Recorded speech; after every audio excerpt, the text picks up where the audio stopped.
Aí vamos uma outra pergunta do Eike aqui. Aqui não é esse, né? Não, mas dá para fazer direto no papel. Que é o seguinte, ó. São problemas para você calcular limites de funções racionais, assim, quociente, né? Aí, nesse quociente aqui, quando x tender a 3, esse número aqui, ó, vai se aproximar de zero. Porque eu troquei o x por 3 e isso deu zero, né? Mas como x nunca é 3, né? O número de cima se aproxima de zero. Se você fizer x igual a 3 aqui embaixo, aí você vai ver que esse número aqui, ele também tende a zero. Então, quando você faz x igual a 3, acontece isso. Mas como x tende a 3, então para x igual a 3 não existe imagem, tá? Para igual, exatamente igual. Agora, quando x tende a 3, esse aqui está bem pertinho do zero, esse também está bem pertinho do zero, então essa é uma divisão possível, tá? Já que o x ou ele é maior que 3 ou menor que 3, então isso é uma indeterminação. Tá?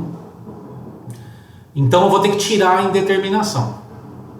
Aí na primeira série é tudo muito caótico, né? Assim, né? Mas nós estudamos isso aqui. E quem está na terceira série, quando a gente for estudar a divisão de polinômios, eu vou reforçar isso aqui. Então, todo polinômio, ele pode ser escrito em fatorada, tá? Na forma fatorada. Mesmo que as raízes sejam números complexos, tá? Isso aqui é um teorema, chama teorema fundamental da álgebra, né?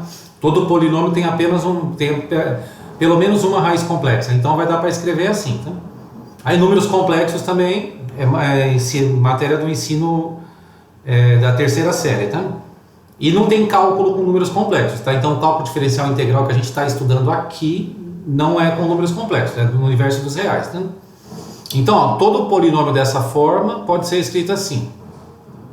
E o que é esse x1 e esse x2? São as raízes, né? São os números que fazem o polinômio dar zero. Então, ó, isso tem esse formato, então ele pode ser escrito assim. Basta encontrar o x1 e o x2. Só que é o seguinte, eu já sei uma raiz desse daqui. A raiz do de cima é 3, tá?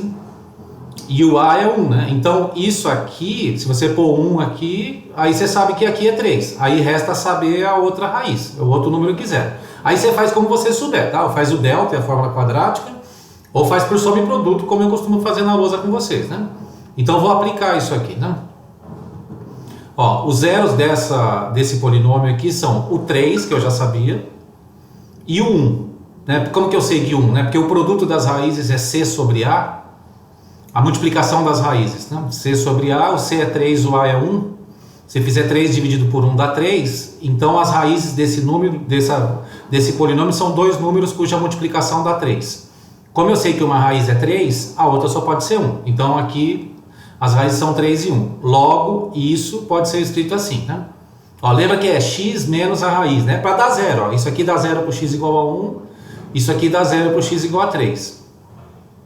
Aí faço o mesmo para o outro, tá? Esse polinômio aqui, eu sei que um zero dele é 3.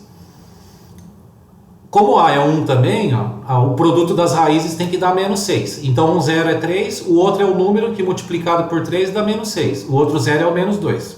Ó, veja, tá vendo que tem raiz comum, né? Então isso aqui vai ficar x menos x1, ó, como uma raiz é negativa, vai ficar x mais 2, x menos 3. Veja que esse parênteses dá zero para o x igual a menos 2 e esse aqui dá zero para o x igual a 3. Então isso aqui é igualzinho isso, tá? Se você fizer a distributiva, vai dar igualzinho isso aqui. Aí eu vou reescrever o limite, tá? Então ao invés de escrever isso, vou escrever esse, tá? Ao invés de escrever esse, vou escrever isso aqui. Agora tá vendo que apareceu a mesma coisa em cima e embaixo? Por isso que estava dando zero sobre zero tendendo, né? Estava dando indeterminado, né? Então quando x tender a 3, esse aqui tende a zero e esse aqui tende a zero. Os dois ficam perto do zero, mas é o mesmo número. Então dividindo, essa aqui vai, né? Então o que vai definir o limite é isso aqui, Então fazendo o x tender a 3 aqui, o de cima dá 3 menos 1, e fazendo o x tender a 3 no de baixo, o de baixo dá 3 mais 2, né? Então esse limite é 2/5, né?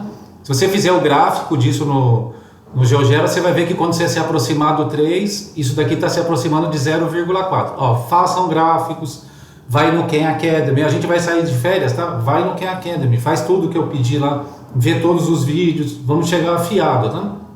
Abração.